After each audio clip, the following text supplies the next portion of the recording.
வணக்கம். சின்ன குரூப் சேனலுக்கு உங்கள் அனைவரையும் அன்புடன் வரவேற்கின்றேன். இன்றைய பதிவு ஒரு குட்டி கதை தான் நம்ம பார்க்க போகிறோம். உண்மை கதையை தான் நம்ம பார்க்க போகிறோம். அம்மாவின் அன்பு. ஆமாங்க, பழங்காலத்தில் ஜப்பான் நாட்டில் ஒரு விசித்திரமான ஒரு பழக்கம் இருந்து வந்தது. என்னன்னா, வயதான பெற்றோரை கவனிக்க முடியாமல் அவங்களோட முதுமை காலத்தில் அவங்கள என்ன செய்வாங்கலாம் தூக்கிட்டு கா காட்டுக்குள்ளே மலை மேலே உட்கார வச்சுட்டு வந்துடுவாங்களாம்.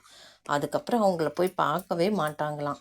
அவங்க அந்த மாதிரி விட்டுட்டு வர முதியோர்கள் பசியாலும் தண்ணியும் கிடைக்காம உணவும் கிடைக்காம ஒரே இடத்துல நடக்கவும் முடியாமல் ஒரே இடத்துல இருந்து அவங்க மடிஞ்சிடுவாங்க.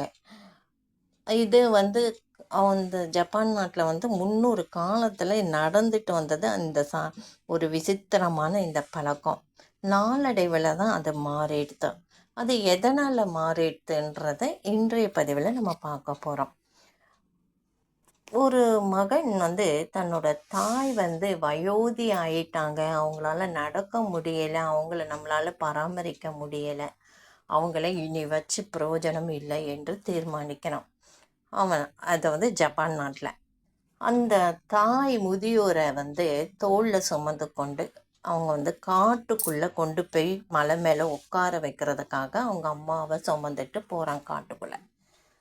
இதை உணர்ந்து அவங்க தாய் கலங்கலை. மனம் ரொம்ப வருந்தியது. தான் மகன் செய்கிறது சரி, அவனால் நம்மளை பார்க்க முடியலை, அதனால் நம்மளை கொண்டு போய் மலை மேலே உட்கார வைக்க கூட்டிகிட்டு போகிறான்ட்டு தாய் கண் கலங்கினாலும் சமாளித்து கொண்டார்கள். போகும் வழியெல்லாம், அதாவது காடு இல்லைங்களா, போகிற வழியெல்லாம் காடு மலை தாண்டி அந்த பையனை தூக்கிட்டு போகும்போது இந்த முதுமை அடைந்த இந்த தாய் என்ன செய்கிறாங்க, அங்கே வழியில் வர செடி எல்லாம், கொடி மரம் எல்லாம், கிளையெல்லாம், மரக்கிளையெல்லாம் உடச்சி மகன் போகிற வழியில் பின்னாடி போட்டுக்கிட்டே வராங்க. இந்த செயலை மகன் பார்த்துக்கிட்டே வரான். என்னத்துக்கு அம்மா எதற்காக மரக்கிளையெல்லாம் உடச்சி போட்டுக்கிட்டே வராங்க, திருப்பியும் வரவும் முடியாது, இவங்களால ஏன் இந்த செயல் செய்கிறாங்க, நடக்க முடியாது, அம்மா திருப்பி வீட்டுக்கு வர முடியாது, அப்படி இருக்கும்போது ஏன் அம்மா இந்த கிளையெல்லாம் உடைச்சிட்டு வராங்கன்னு சொல்லிட்டு யோசனை பண்ணிட்டு அவனும் நடந்து போயிட்டே இருக்கான் காட்டுக்குள்ளே. அவங்க தாய் மகன் நடக்க அவங்க பாட்டுட்டு கிளையை உடச்சி பின்பக்கமாக போட்டுகிட்டே வராங்க. ஒரு கட்டத்தில் மகனால் பொறுத்து கொள்ள முடியவில்லை. ஏன் என்ன செய்கிறீங்க, ஏன் கிளையை உடச்சி போட்டுக்கிட்டே வரீங்க அப்படின்னு அவங்க அம்மா கிட்ட கேட்குறான்.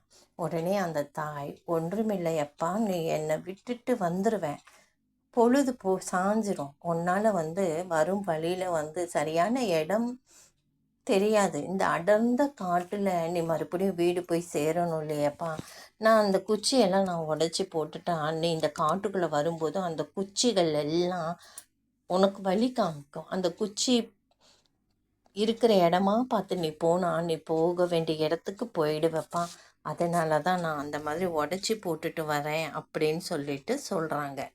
கல்லும் கரையும். தான் தாயோட உள்ளம் அறிந்து மகன் கண் கலங்கினான். தன்னை அவங்க அம்மாவுக்கு அவன் கெடுதல் செய்ய நினைத்தாலும் தாய் தான் பெற்ற குழந்தைக்கு நல்லதே தான் நினைக்கிறான். நம்ம அம்மா நமக்கு நல்லதை தான் நினைக்கிறாங்க. இப்பேற்பட்ட தாயை கொண்டு போய் நம்ம மலை உச்சியில் விட்டுட்டு வர்றது தவறுன்றது என்பதை உணர்ந்து தான் தாயை மறுபடியும் வீட்டுக்கு கொண்டு தானே பராமரித்து கொள்ளலாம் என்று வீட்டில் கொண்டு விடுறான். இந்த கதையிலிருந்து என்ன தெரியுது என்று நம்ம பார்ப்போம். ஒரு அழுத்தமான ஆழமான கதை. இந்த கதை சொல்ல வரும் கருத்து என்னன்னா, நீ நல்லவனா கெட்டவனா என்று தெரிவதற்கு முன்னாலேயே தன் வயிற்றில் இடம் கொடுத்தவள் ஒரு தாய். தன் கருவறையில் தன் குழந்தையை 10 மாதம் சுமந்து பெற்றவள் தான். அந்த தாயானவள் தன் வயிற்றில் தன் குழந்தைய சுமக்கும் பொழுது அவள் படும் வேதனைக்கு அளவே இல்லை. அந்த தாய்க்கு எவ்வளவோ சிரமங்கள் இருக்கும், அதெல்லாம் தாங்கிட்டு தன் குழந்தைக்காக அவன் எல்லாத்தையும் பொறுத்து கொள்கின்றான்.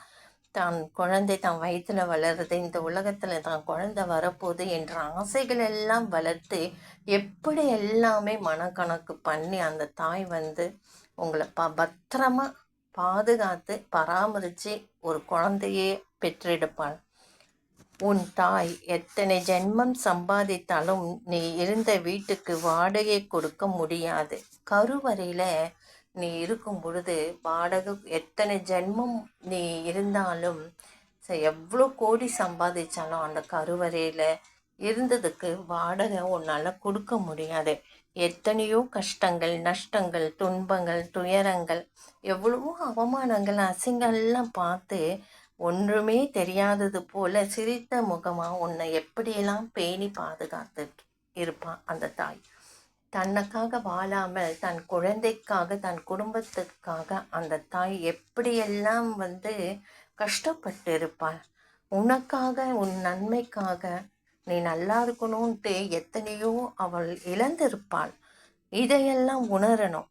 நம்பிக்கை ஊட்டும் இந்த உலகில் வேறு எதுவும் இல்லை. அதாவது தாய் தந்தைக்கு நிகராக நம்பிக்கை ஊட்டுபவர் யாருமே இந்த உலகத்தில் இருக்க முடியாது. எந்த குழந்தையும் தான் தாய் தந்தைய அனாதை இல்லத்தில் விடாமல் அவங்கள பத்திரமா பேணி பாதுகாக்கணும். தாய் தந்தைக்கு செய்யும் துரோகம், அந்த கர்ம வினையானது எத்தனை ஜென்மங்கள் எடுத்தாலும் கண்டிப்பாக போகாது. அத்தனைக்கும் பயங்கரமான ஜென்மங்கள் எடுத்தாலும் பயங்கரமான துன்பங்களுக்கு ஆளாவீங்க. அதனால் தாய் தந்தையை எப்பவுமே கண்ணும் கருத்துமாக பாதுகாத்துக்கோங்க. தாய் தந்தையை அனாதை இல்லத்தில் எப்பொழுதும் விடாதீங்க. அவங்க உங்களுடைய வைத்து அவங்களிடம் அன்பு செலுத்துங்க. அவங்கள ஒதுக்காதீங்க. அவங்க வயதாகி விட்டது என்று அவங்களை எக்காரணத்தை கொண்டும் ஒதுக்காதீங்க. நோய் உடம்பு முடியலையே என்று அவங்கள சொல்லி காண்பித்து அவங்கள ஒரே இடத்துல உட்கார வச்சிடாதீங்க. அவங்க முன்ன இருந்து நீங்கள் சின்னதுலேருந்து வளரும் பொழுது அவங்க எப்படியெல்லாம் உங்களை பராமரித்து எப்படியெல்லாம் பாதுகாத்து தாயும் தந்தையும் உங்களை வளர்த்துருப்பாங்க என்பதை உணர்ந்து இந்த கால சூழ்நிலையில் அனாதை இல்லத்தில் தாய் தந்தையை சேர்ப்பதை தவிர்த்து அவங்கள பராமரிங்க. தாய் தந்தை கூட இருப்பது வந்து உங்களுக்கு ஒரு பலம். அவங்கள வந்து முன்னாடி நீங்கள் சிறு குழந்தையாக இருக்கும்போது நீங்கள் செய்கிற சேட்டைகளை எல்லாத்தையும் தாங்கிப்பாங்க. உங்களுக்காக அவங்க எவ்வளவோ வருந்தி இருப்பார்கள். தன் உடம்பை வருத்தி உங்களை அவங்க பேணி வளர்த்துருப்பாங்க.